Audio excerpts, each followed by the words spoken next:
Hey folks, and welcome to Next Week Tonight, the only show where I time travel into the future and report the news from then, now. Today I have with me Mr. Elon Musk. Rich dude, philanthropist, and just all around cool guy. Let's welcome him to the show. Elon? Hey, howdy, how do you do, folks? Hey Elon, nice to finally meet you. You know, I've always been a big fan of yours, what with SpaceX, Tesla, all that cool stuff. Just, I'm a big fan. And oh, could you close the door behind you? My mom doesn't really know I have a talk show going on up here, or a time machine in the closet, or any of that. Oh, I got you.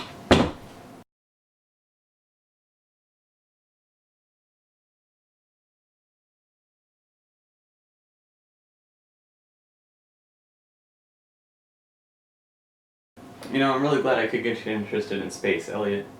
It's a real shame these days kids just aren't as interested in going up there as they were back in my day.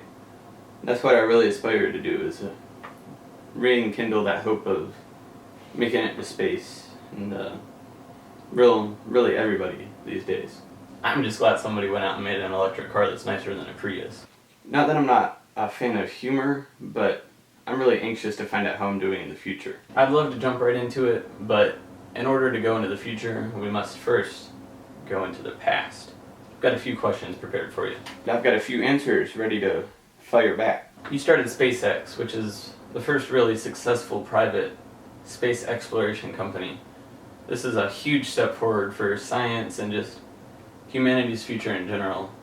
How does it feel to start something like this? You know, the privatized space exploration industry? Well, you probably know what drove the government to start exploring space. I know a lot about math and science, but I'm not so strong on the history part. Why don't you walk me through it? Alright, so back in the 1950s and 60s, the USA and Russia, or the USSR as they were called at the time, weren't exactly friends. And to show who was the big dog, they started something called the space race, where each one would try to make it into space to show their dominance or whatever. And so the government just poured funding into NASA and the SSP, or Soviet Space Program, respectively, NASA being the US's, and the SSP being the Soviet Union. I'm sorry, but I'm not really making the connection here. And when the US won the space race in 1969 by landing the Apollo 11 mission on the moon, they basically decided that that was enough and decreased NASA's funding gradually over the years. In fact, in 2002 when I founded SpaceX, NASA's funding was about 16% of what it was during the Cold War period. I see, and how was the US supposed to explore the rest of the galaxy on 16% of the budget it had to reach the moon? Exactly, someday humanity will have to leave Earth, and I think I could be the guy to colonize Mars. And you know, plus I'm saving the US government something like $1 billion on space exploration, so got that going for me. So just how long do you think it's going to take to get to Mars? I think I could do it by 2024, actually. That's a pretty bold claim, Elon. We'll see how it plays out in just 1 second here. So, how does this work? I'm going to step in my time machine here, poke around for a bit, and then report back to you. We'll see how it goes. To you, it'll seem like I've only been gone for a couple seconds. Like the Kids in the Magic Treehouse book? Dude, you read those too? I've read most books, yeah. I'll be right back. Alright, and here I go into the time machine.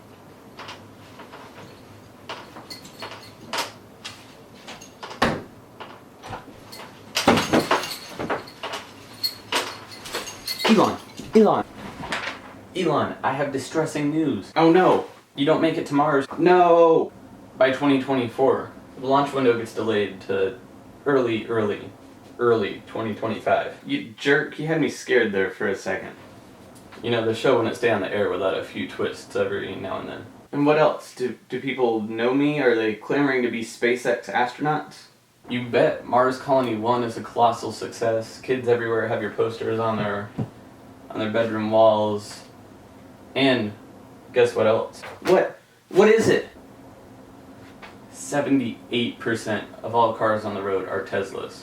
You know, I'm not as surprised by that as I am by the fact that we got our production facilities ready for 78% of Americans to be driving Teslas by 2025. Yeah, you got turned into a cyborg in 2019, so your business efficiency with SpaceX and Tesla are just booming. I honestly cannot tell if you're kidding or not.